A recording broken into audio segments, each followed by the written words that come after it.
가슴이 두근거리고 숨이 막힐 것 같고 손발이 떨리고 쓰러질 것 같은 느낌들이 굉장히 극심한 공포에 시달립니다. 건강염려증 환자들이 오히려 건강검진 같은 걸 덜 받으려고 하는 경우도 있습니다. 불확실성을 잘 견디지 못하는 사람들은 불안장애에 조금 더 시달릴 수밖에 없습니다. 안녕하세요. 정신과 전문의 김병수입니다. 오늘 저는 불안의 시대, 불안 극복의 기술이라는 제목으로 불안 증상은 왜 생기고 그리고 그것을 어떻게 다루고 극복해야 하는지에 대해서 말씀드리고자 합니다. 사실 사람들이 정신과에 찾아와서 불안해요, 우울해요, 마음이 너무 괴롭습니다 라고 호소합니다. 불안에 시달리는 사람들의 이야기를 듣다 보면 그 불안의 뿌리, 근원은 대체로는 두 가지로 모아지게 됩니다. 우선 첫 번째는 마음의 상처입니다. 어린 시절에 교통사고를 당하거나 성장 과정에서 여러 가지 사건, 사고 혹은 또래 집단에 있어서 또래 집단과 어울리는 동안에 마음의 상처를 받거나 왕따를 받았던 경험들, 이런 모든 마음의 상처와 기억들이 마음 한구석에 남아서 불안의 뿌리와 근원을 이루게 됩니다. 누군가는 불안에 조금 더 취약한 사람도 있고요. 또 어떤 사람들은 힘든 일을 겪어도 조금 덜 불안해하는 사람들이 있는데요. 그 차이는 바로 사실은 그 유전적인 차이와 생리적 차이에서 비롯됩니다. 그래서 불안의 뿌리, 불안의 증상, 불안장애 이런 것들은 굉장히 다양하고 그리고 증상도 폭넓지만 사실은 그 원인은 어린 시절에 받았던 여러 가지 상처와 내 생리적인 특성, 유전적으로 결정되는 생리적 특성에 모여서 형성된다라고 말씀드릴 수 있습니다. 사실은 우리가 살아가는 과정, 살아가는 세상, 그리고 우리가 살고 있는 이 환경들이 모든 것들이 우리에게 스트레스로 작용하게 되죠. 실제로 우리의 환경 자체가 항상 불확실하고 안전하지 않다라는 생각, 그리고 그런 환경에 노출됨으로써 불안 증상으로 이어지게 되는데요. 사람들은 불확실성에 대한 내성이 없는 사람들, 즉 불확실성을 잘 견디지 못하는 사람들은 불안장애에 조금 더 시달릴 수밖에 없습니다. 대표적인 것이 아마 공황 증상이라고 할 수 있겠습니다. 공황장애라는 이야기들은 언론을 통해서나 주변에 공황장애에 시달리는 환자분들을 보면서 아마 일반인들도 여러 증상에 대해서는 잘 알고 계실 텐데요. 갑작스럽게 죽을 것 같은 공포감이 밀려들면서 가슴이 두근거리고 숨이 막힐 것 같고 손발이 떨리고 쓰러질 것 같은 느낌들이 확 하고 밀려오면서 5분에서 10분에 걸쳐서 굉장히 극심한 공포에 시달립니다. 그러면서 이러다가 어떻게 되는 거 아니야? 도저히 이렇게는 못 살겠어. 무슨 일이 생긴 것 같아. 이러다가 내가 죽는 거 아니야? 라는 공포감에 시달리면서 갑작스럽게 한밤에 응급실을 찾아가기도 하고 병원으로 뛰쳐가기도 합니다. 그러나 막상 병원에 가도 검사를 해도 몸에는 특별한 문제가 없습니다. 심장이 그렇게 뛰고 숨이 막혀 죽을 것 같은데도 검사를 해보면 심장도 튼튼하고 폐에서도 아무런 문제가 없습니다. 어떻게 된 거지? 도대체 뭐가 문제인 거야? 하고 더 혼란스러워합니다. 사실은 공황 발작이었던 겁니다.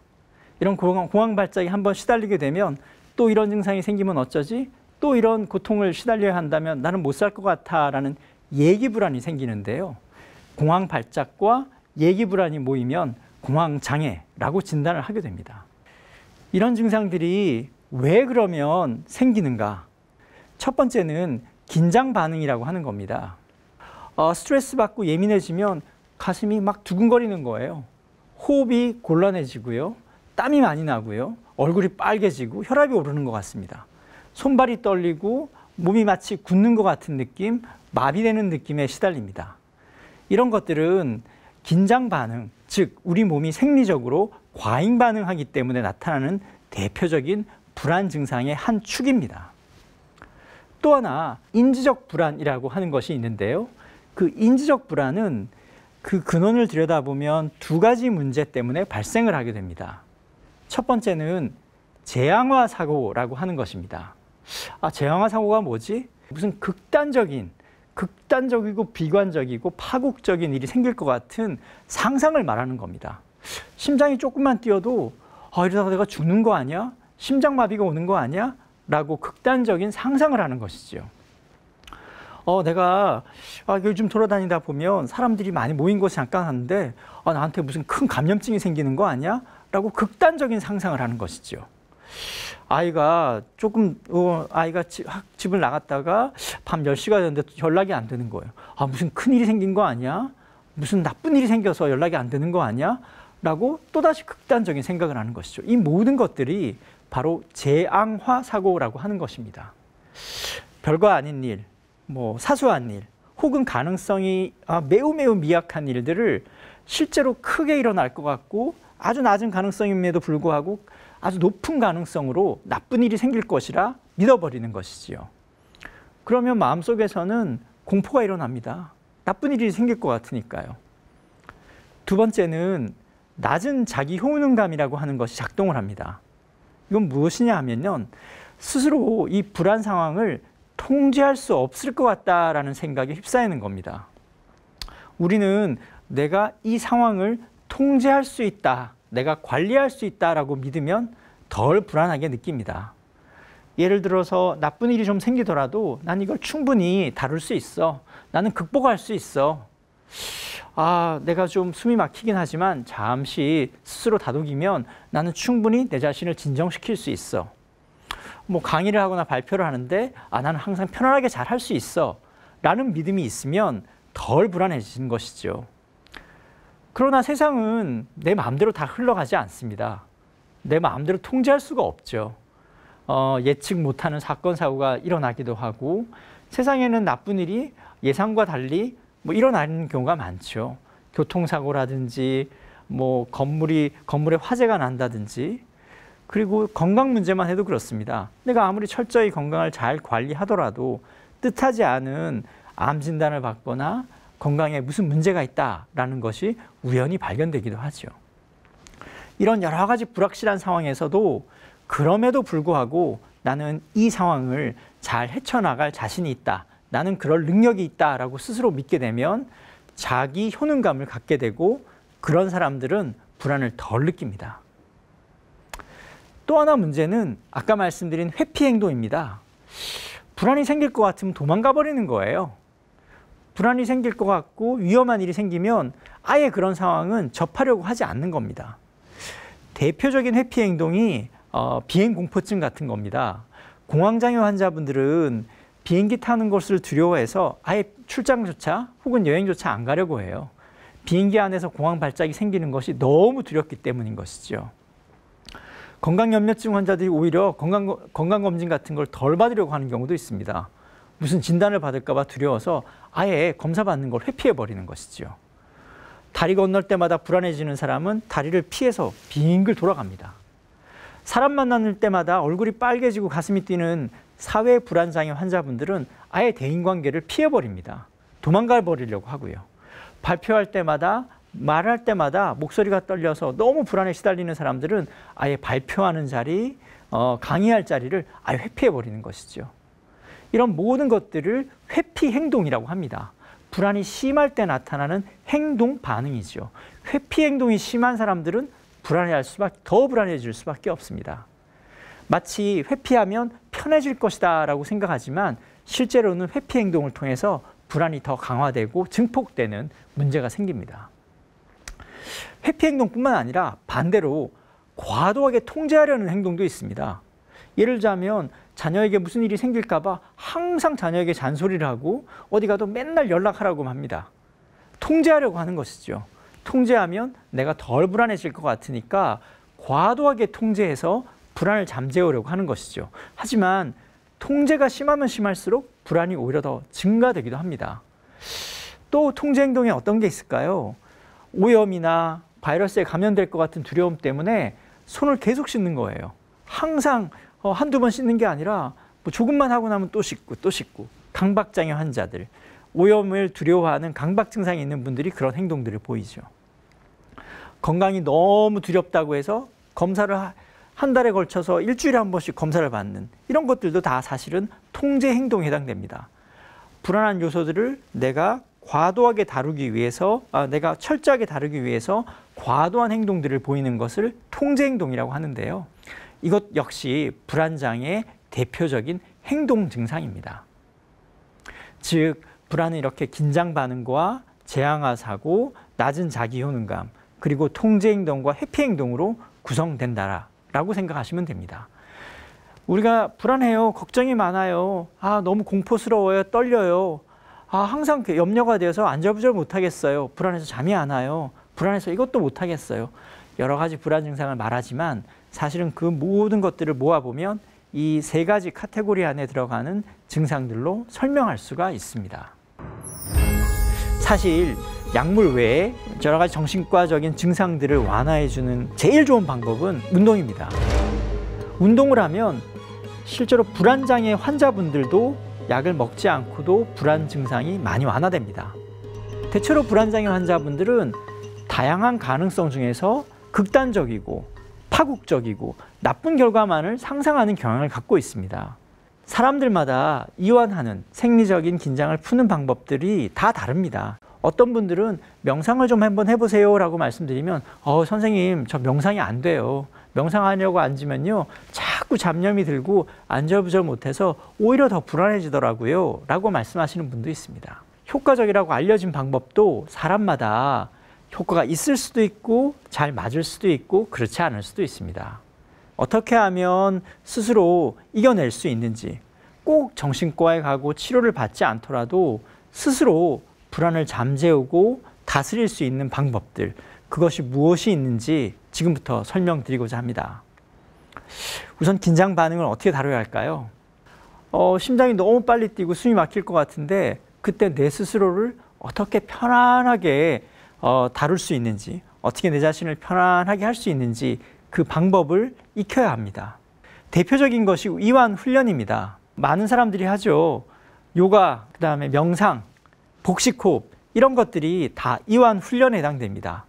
몸과 마음의 긴장을 풀기 위한 이완을 스스로 하기 위해서 여러 가지 기법들을 활용하는 것이죠. 대표적인 것이 복식호흡인데요.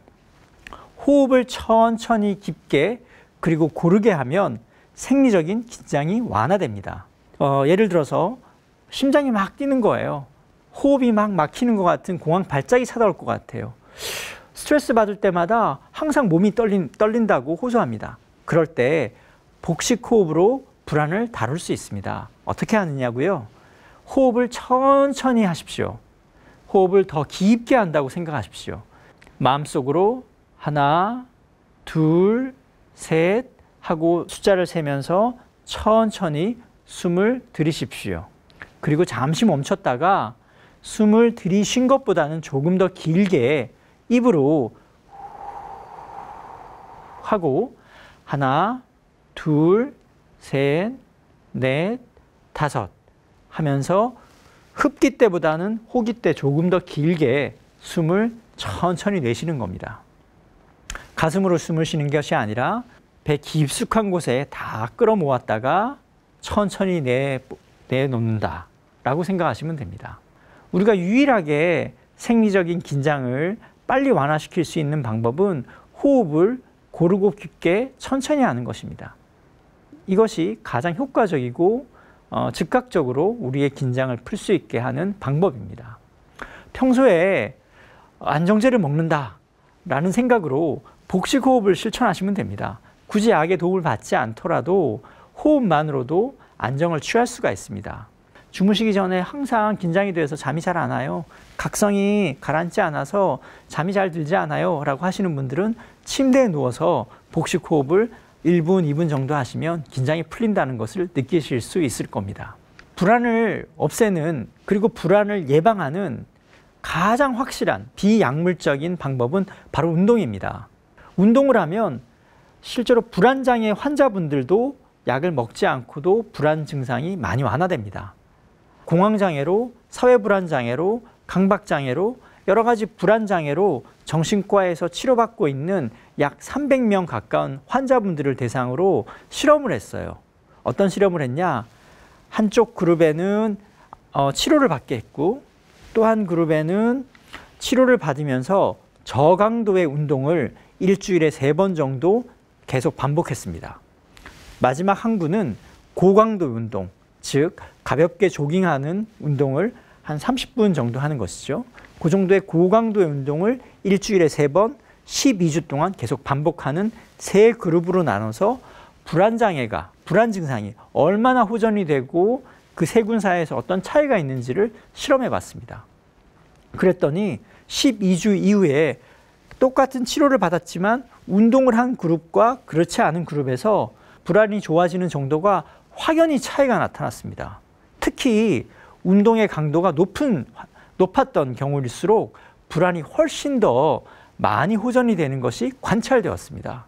치료를 받더라도 운동을 병행하면 치료 효과가 더 좋게 나타난 것입니다.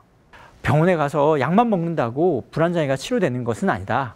내 스스로 불안하더라도 몸을 열심히 쓰고 격렬하게 씀으로써 불안을 치료할 수 있다라는 생각으로 그것을 꾸준히 실천하고 운동을 더 규칙적이고 더 강하게 더 자주 하실수록 불안장애는 더 손쉽게 치료될 수 있을 뿐만 아니라 예방할 수 있는 것입니다. 그러니 여러분도 평소에 정신질환을 예방하고 정신건강을 더 좋게 하기 위해서 꾸준히 운동을 실천하시기를 바랍니다. 두 번째는 아까 말씀드린 걱정과 염려인데요. 불안장애 환자분들은 스스로 마음속 대화를 할 때 자기 자신에게 나쁜 이야기를 하는 경우가 많습니다. 다양한 가능성 중에서 극단적이고 파국적이고 나쁜 결과만을 상상하는 경향을 갖고 있습니다. 무슨 일이 생기는 거 아니야?가 아니라 나쁜 일이 생기고 말 거야 라고 자기 자신에게 마치 암시를 하듯이 나쁜 이야기를 계속하고 있는 겁니다. 이런 것을 바로 부정적 자기대화라고 하는데요. 이런 부정적 자기대화가 많을수록 불안장애에 시달릴 수밖에 없습니다. 그러면 어떻게 해야 될까요? 알아차리는 것이 중요합니다. 내가 스스로 또 극단적인 생각을 또 떠올리고 있구나. 내가 내 자신에게 부정적 자기대화를 하고 있구나라고 자기 생각을 관찰하고 알아차리는 것이 제일 중요합니다. 그것이 사실이 아니라 생각에 불과하다라는 것을 알아차리는 것이죠. 생각과 사실을 구분하는 연습을 하게 되면 불안이 많이 완화됩니다. 그리고 그 생각에 대해서 스스로 반박할 수 있어야 합니다. 내가 나쁜 결과만 맨날 생각하는 거 아니야? 항상 나는 부정적인 예측만 하고 있는 건 아닌가? 긍정적인 것도 있고 다른 가능성도 있는데 항상 나쁜 결과만 내가 예측하고 있는 건 아니야? 라고 자기 스스로의 사고 패턴을 판단하고 평가할 수 있어야 합니다. 그러므로 관점을 넓히고 다른 가능성, 다른 대안들에 대해서 생각하는 훈련을 하시는 것이 걱정과 염려와 불안을 다루는 가장 핵심적인 인지적인 대처라고 할 수 있습니다. 자신의 표현법도 관찰해 보셔야 합니다. 항상 이런 일이 생길 거예요. 끔찍한 일이 생기고 말 거예요. 나쁜 일이 생길 거예요. 나는 절대 이런 일이 생기면 안 될 것 같아요. 이런 식으로 극단적이고 단정적으로 표현하고 말하는 습관들을 가지고 계시는 경우가 많은데요. 자신의 표현을 좀 더 중립적이고 온건하고 유연하게 표현하는 습관들을 기르는 것이 생각을 변화시키는 방법이기도 합니다. 마지막으로 내가 다른 사람이 힘들어하는 사람, 불안에 시달리고 있는 사람들을 본다면 나는 어떻게 그 사람에게 위로해주고 어떤 이야기를 해줄까라고 관점을 한번 바꿔보시는 것이죠. 어떤 나쁜 일이 생길 것 같지도 않은데 항상 염려하는 사람들이 있어요. 예를 들자면 건강염려증이나 신체화 장애라고 하는 환자군이 있는데요. 그분들은 조그만 아파도 마치 큰 질환이 있는 것처럼 확대해서 생각을 합니다. 약간 가슴이 좀 쪼이는데 이거 심장마비가 오는 거 아니에요? 어디 배가 아픈데 무슨 큰 나쁜 질환이 있는 거 아닐까라고 파국적으로 해석을 합니다. 근데 건강검진을 받아도 아무런 문제가 없어요. 아무리 위로를 해줘도 선생님 혹시 모르잖아요. 나쁜 일이 생기면 어째요? 어떻게 해요? 라고 걱정을 하는데요. 그렇다면 그런 호소를 할 때 친구, 주변의 사람들은 어떻게 이야기를 해줄까? 걱정하지 마. 건강검진도 다 받고 너 건강관리 잘했으니까 큰 문제 없을 거야 라고 위로를 해주잖아요. 근데 불안장애 환자들은 스스로에게는 그런 이야기를 잘 못 해주는 겁니다. 그래서 관점을 좀 바꾸어서 다른 사람이라면 이 상황에서 어떻게 위로를 해줄까? 내가 만약에 나처럼 불안해하는 사람을 본다면 나는 그 사람에게 뭐라고 위로를 해줄까라고 관점을 바꾸어서 생각을 해보고 마치 그럴 때 하는 것처럼 스스로에게 이야기를 해주는 겁니다. 또 하나는 걱정을 자꾸 미뤄두는 겁니다. 불안에 시달리는 사람들, 걱정이 많고 염려가 많은 사람들은 그것이 마치 당장 해결돼야 될 것 같고 당장 뭘 해야 될 것 같아서 더 불안을 야기합니다. 더 증폭시킵니다. 자신이 걱정하는 일을 글로 한번 적어보는 겁니다. 그렇게 하면 자신의 생각을 글로 적어서 보게 되면 내 생각을 좀 더 중립적으로 객관적으로 평가할 수 있거든요. 걱정돼. 처음에는 더 불안이 증폭되는 것 같지만 계속 걱정된다는 얘기를 하다 보면 내가 이걸 굳이 이렇게까지 걱정해야 되나? 말로 계속 반복하다 보면 그것이 마치 좀 우습게 느껴지는 겁니다. 그래서 실제로 이건 아무렇지도 않은 거 아니야? 라는 생각들에 이르게 되는 겁니다. 또 하나는 머릿속에 상상을 해보는 겁니다. 내가 염려하는 일들을 종이에 적고 그리고 그것들을 꾸깃꾸깃 종이로 막 뭉쳐가지고 휴지통에 버리는 상상을 해보는 겁니다. 그렇게 걱정을 날려버린다, 불안을 날려버린다는 건 상상으로 혹은 행위로 하다 보면 그것을 떨쳐버리는 작용을 하게 되는 겁니다. 불안하더라도 내가 이걸 잘 다룰 수 있다, 극복할 수 있다 라는 믿음이 있으면 불안에 시달리지 않습니다. 자기 효능감, 내가 뭔가를 통제할 수 있고 내가 노력하면 불안을 잘 다룰 수 있고 해결할 수 있다, 나에게 그런 능력이 있다 라는 믿음이 강한 사람들을 두고 자기 효능감이 높다라고 얘기를 하거든요. 자기 효능감은 불안을 극복하고 완화하는 치료제에 해당되는 것입니다. 자기 효능감을 키워야 하는데요. 물론 내가 내 능력을 키우는 것도 중요하지만 우선 불안할 때는 내가 이것을 잘 다룰 수 있다는 믿음을 자기 자신에게 심어줌으로써 자기 효능감을 고취시킬 수 있습니다. 예를 들어서 이런 것이죠. 불안에 과민 반응하지 않을 거야. 난 불안을 잘 극복할 수 있어. 옛날에도 힘든 상황이 있었지만 난 잘 헤쳐나갔잖아. 불안이 아무리 심하더라도 나는 건강하게 잘 살아갈 수 있어 라고 스스로에게, 자기 자신에게 자기 효능감을 심어주는 것이죠. 긍정적인 자기 대화로 자기 자신의 힘을 다시 한번 확인하는 것입니다. 효과적이라고 알려진 방법도 사람마다 효과가 있을 수도 있고 잘 맞을 수도 있고 그렇지 않을 수도 있습니다. 나에게 적합한 이완 활동은 무엇인가를 스스로 실험도 해보고 그다음 테스트해서 나한테 잘 맞는 것을 찾는 것이 중요합니다. 제가 지금 보여드리는 이런 여러 가지 방법들은요, 제 환자분들이 저한테 말씀해 주신 겁니다. 선생님, 저 밤마다 불안할 때는 콩나물 꼭지를 따요. 그걸 따고 있으면 손의 감각을 느끼면서 따고 있으면 잡념이 없어지더라고요. 걱정이 없어지더라고요. 몸이 뻣뻣하고 목이 뻣뻣할 때 내가 좋아하는 음악을 틀어놓고 눈을 감고 있으면 몸이 스르르 풀려요. 선생님, 저는 목욕이 잘 맞더라고요. 하루 종일 긴장하고 스트레스 받고 예민해져 있을 땐 거품 목욕을 하면 긴장이 금방 풀리더라고요. 불안장애 환자분들께 항상 추천드리는 방법은 산책하기입니다. 여러 가지 막 복잡한 생각이 많고 불안해서 시달린다라고 하시는 분들은 하루에 10분에서 길면 30분, 1시간이면 더 좋고요. 산책을 하시는 게 긴장을 푸는데 굉장히 큰 도움이 됩니다. 그 외에도 일기를 쓰고 봉사활동하고 기도하고 애완동물 산책시키고 애완동물과 대화하는 것도 도움이 된다고 하시는 분도 많습니다. 뜨개질할 때마다 마음이 편안해진다는 분도 있고요. 다양한 방법들을 실험해 보십시오. 내 몸과 마음이 무엇을 좋아하는지, 내 몸과 마음이 어떻게 편안해지는지를 스스로 발견하고 그것을 마치 영양제를 먹듯이 하루하루 매일매일 실천하는 것이 치료이기도 하면서 스스로를 편안하게 만들고 불안의 시대에서 자기 자신을 보호하는 마치 내 마음을 보호해주는 방패막 같은 역할을 하게 될 겁니다. 불안하다, 걱정이 된다, 염려가 된다, 마음이 안정이 되지 않는다. 이 불안이 나에게 알려주려고 하는 것은 무엇일까? 불안이 나를 고통에 빠지게 하는 것도 맞지만 불안은 사실은 내가 무엇을 해야 하며 어떻게 살아가야 할지를 알려주는 신호이기도 합니다. 불안에 많이 시달리고 불안장애에 고통받고 있는 환자분들은 계속 자신의 마음의 상처, 내 약점들, 나를 불안하게 만드는 원인들에 집착하는 경향이 있습니다. 근데 이런 태도를 버려야 합니다. 어린 시절에 가족 내에서 사랑받지 못해서 내가 여러 가지 사건, 사고들이 있어서 공포가 자리 잡고 있어서 그래서 나는 불안할 수밖에 없어요. 내가 좀 더 안전하고 편안한 상황에서 자라났다면 불안에 시달리지 않을 건데 그런 상처와 약점이 나에게 있기 때문에 나는 항상 불안할 수밖에 없어요 라고 한탄하고 거기에 계속 매달리면 오히려 불안은 더 증폭될 수밖에 없습니다. 상처와 약점에 집착하지 말고 좀 더 다른 방향으로 자기 자신을 내던져야 합니다. 약점과 상처에 집착하는 건 마치 콘크리트로 벽돌을 단단하게 쌓아둔 이 벽을 밀어서 넘어뜨리려고 하는 것과 다름없습니다.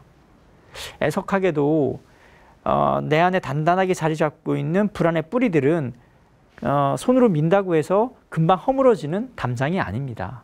그런데 거기에만 계속 힘을 쓰고 있으면 앞으로 나아가지 못합니다. 긍정적으로 변할 수가 없습니다. 자신에게 없는 것, 잃어버린 것, 아픔이 있었던 것에 집착하는 것이 아니라 내가 가지고 있는 장점, 내가 잘 활용할 수 있는 것에 주목하고 그것을 통해서 나를 좀 더 긍정적으로 키워가는 데 에너지를 쏟아야 합니다. 치료 기법 중에 최고 가능 자기를 상상하라 라고 하는 것이 있습니다. 이게 무엇인가 하면요, 내가 할 수 있는 최선의 모습, 나의 가장 긍정적인 것이 극대화됐을 때 내 모습을 머릿속에 떠올리고 글로 적어보기도 하는 연습을 하는 것입니다. 내가 할 수 있는 나의 가장 좋은 모습, 내가 할 수 있는, 내가 될 수 있는 내 가장 아름다운 내 모습들을 머릿속에 떠올리면서 하루에 일정 시간 그 모습을 상상하고 글로 옮겨 적어보게 하는 겁니다.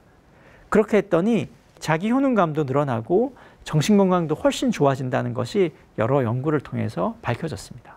나의 긍정적인 모습들을 상상함으로써 부정적인 자기대화, 재앙화, 파국적 사고, 부정적인 내 모습들에 집착하는 그런 성향들을 옆으로 밀어둘 수가 있게 되는 것이죠. 세 번째는 행동들을 조절하는 겁니다. 아까 말씀드린 회피 행동, 과도한 통제 행동, 이런 회피와 통제를 어떻게 조절할 것인가 하는데 주목해야 합니다. 내가 통제를 하면 편안해져야 될 것 같은데 실제로는 그렇지 않습니다. 예를 들자면 이런 그림 같은 것이죠. 강도를 만났습니다. 강도가 총구를 나에게 들이미면서 너 불안해하지 않으면 살려줄 거야. 이런 상황이 있다고 상상해 봅시다. 이럴 때 과연 내가 불안해하지 않을 거야. 나는 마음 편하게 먹을 거야. 애를 쓴다고 해서 불안하지 않을 수 있을까요? 마음이 편해질 수 있을까요? 그렇지 않을 겁니다. 불안이라는 건 통제하려고 하면 할수록, 불안하지 않으려고 하면 할수록, 그냥 너무 막 집착하면 할수록 오히려 불안이 더 악화되는 경향을 보입니다. 요즘처럼 건강이 굉장히 신경 쓰이는 시대에 사는 동안 내가 더 건강해지려고, 나쁜 일이 안 생기게 하려고, 바이러스에 감염되지 않으려고 계속 손을 씻는 겁니다. 물론 적당한 수준의 손 씻기와 청결은 중요하지만 5분만 지나면 또 씻고 잠시 뭐 하면 또 하고 계속 그 생각을 끊임없이 하면 할수록 오히려 불안은 더 밀착되게 됩니다.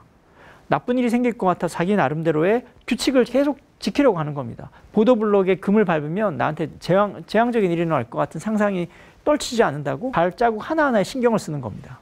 오히려 그러다 보면 불안은 더 머릿속에 찰싹 달라붙습니다. 정리정돈이 깔끔하게 되어 있어야만 모든 일이 나는 할 수 있어요. 그렇지 않으면 나 아무 일도 못해요. 계속 정리정돈에만 신경을 쓰는 겁니다. 문을 잠궜나? 도둑이 드는 거 아니야? 화재가 생기면 어쩌지? 나가려고 할 때마다 신경이 쓰여서 또 집으로 돌아와서 또 확인하고 잠시 일을 하다가 또 머릿속에서 나쁜 일이 생길 것 같은 생각이 든다고 또 확인하고 또 체크를 합니다. 거기서 벗어나지를 못하는 것이죠. 이런 모든 통제 행동들이 오히려 자기 자신을 더 불안하게 만들고 불안에 취약하게 만들게 됩니다. 이런 건 등산을 해야 되는 사람이 목표에 오르려는 노력하는 것이 아니라 땅바닥에 놓인 돌멩이에만 신경을 쓰는 거랑 똑같습니다.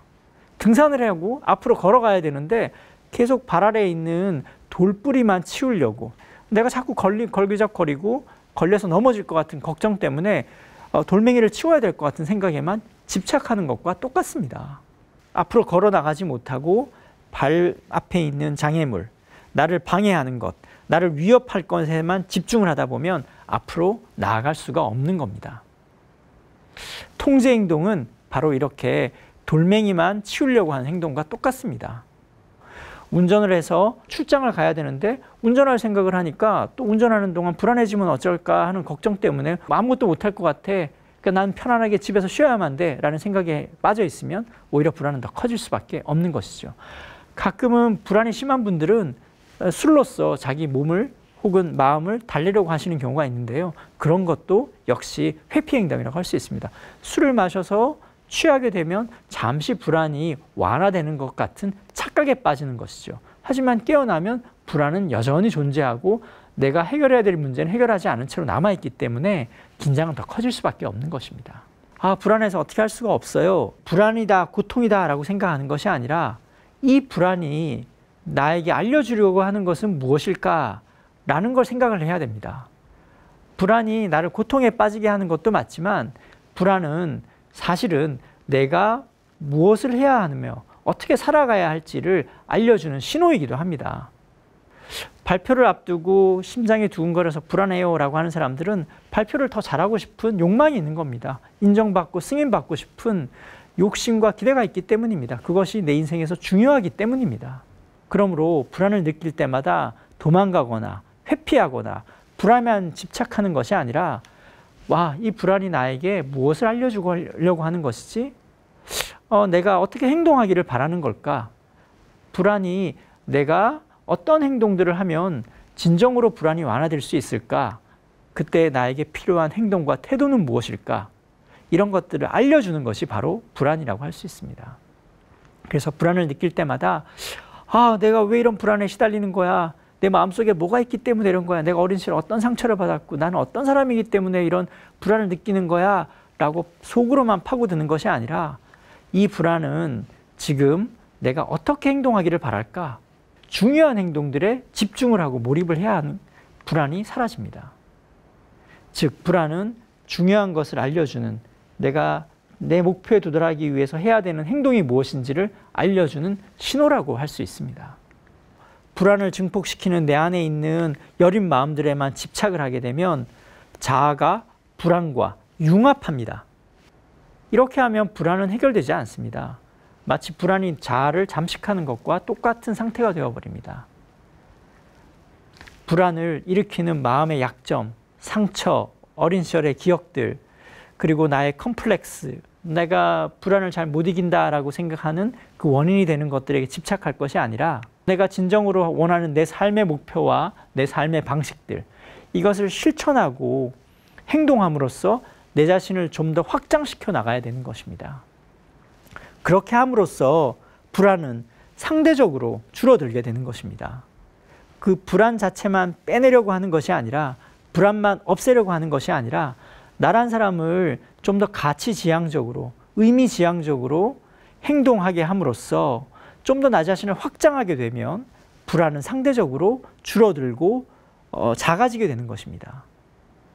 불안에만 집착하면 불안이 커지고 내가 좀 더 넓은 세상에서 내 자신을 노출시키고 행동하고 가치 있게 행위하면 불안은 상대적으로 자연히 줄어들게 되는 것이지요. 긴 강의를 듣느라 힘드셨을 텐데요. 강의를 다시 한번 요약해 드리겠습니다. 불안 증상, 공황장애, 사회불안, 발표불안, 무대공포증, 강박불안, 여러 가지 불안들은 많습니다. 우리는 끊임없이 불안에 시달리며 살고 있습니다. 현실적인 세상들도 우리를 끊임없이 흔들고 있습니다. 그 많은 불안의 다양한 요인과 양상들이 있지만 사실은 그 원인, 뿌리는 어린 시절에 받았던 상처와 내가 가지고 있는 특성들이 융합하면서 나타나는 것들입니다. 그리고 그것이 세상과 만나면서 불안 증상으로 표출되게 되는 것이죠. 세상은 사실은 불확실한 요소들이 많습니다. 항상 안전할 수만은 없습니다. 항상 예측한 대로만 흘러가지 않습니다. 그러므로 우리는 완전히 불안으로부터 도망가거나 피할 수가 없습니다. 이런 개인적인 요인과 세상이 어쩔 수 없는 한계들이 모이면서 불안 증상으로 표현되게 되는 것이죠. 그 불안 증상을 일으키는 요인들은 이 두 가지가 모여 있지만 사실은 그 내 안에서 그것이 증상으로 만들게 되는 요인들은 따로 있습니다.